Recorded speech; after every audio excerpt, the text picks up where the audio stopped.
When a developing nation possesses massive natural wealth, the standard economic response is almost always the same: invite in foreign capital to extract the resources.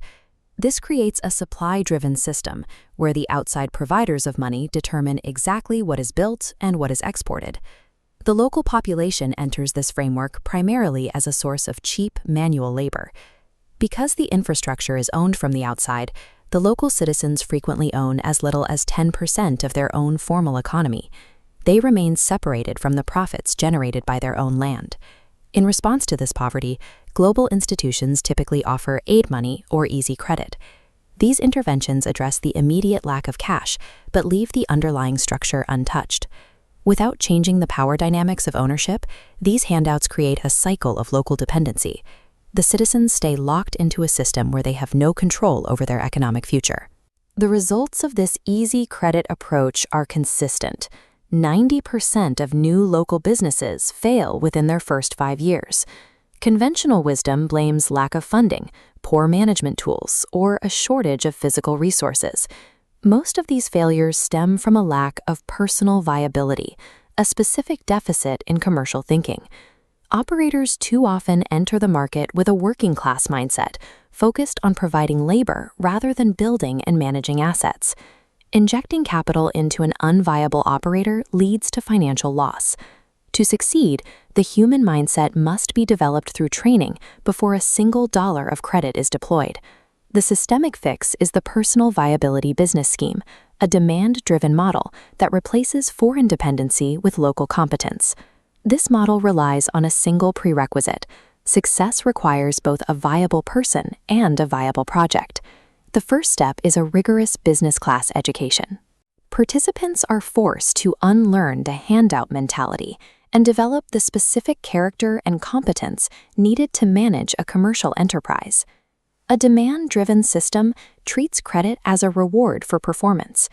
Candidates only earn access to loans by proving their competence and building a track record during the training phase. By making entrepreneurs earn their capital, the system filters out high-risk operators and ensures that only those fully prepared for the responsibility are handling investment funds. To avoid the trap of foreign equity, the scheme mobilizes domestic savings and local institutional partners to provide the necessary seed capital.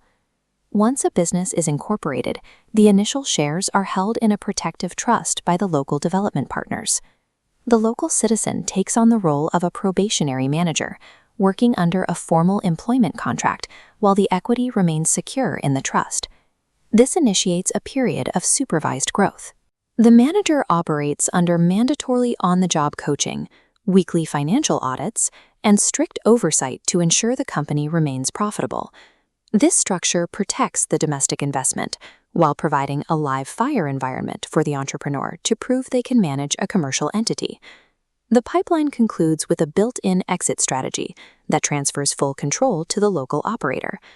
As the business generates revenue, profits are strictly applied to pay back the initial seed capital and establishment loans. Once the debt is fully repaid, the trust automatically dissolves. 100% of the company shares are transferred directly to the manager. This mechanism eliminates the risk of foreign equity dilution. The wealth generated by the business stays within the community, providing long-term stability for the family and the local economy. This model moves beyond the limits of foreign-owned resource extraction. It populates the economy with a network of micro, small, and medium enterprises that are entirely owned and operated by the people who live there. Independence is not something that can be gifted as a handout or purchased through the sale of local resources. Lasting growth requires a systemic focus on the individual. Commercial mindsets must be established before capital is ever released. By securing local ownership through a demand-driven trust pipeline, communities can finally transition from spectators to the sole owners of their commercial assets.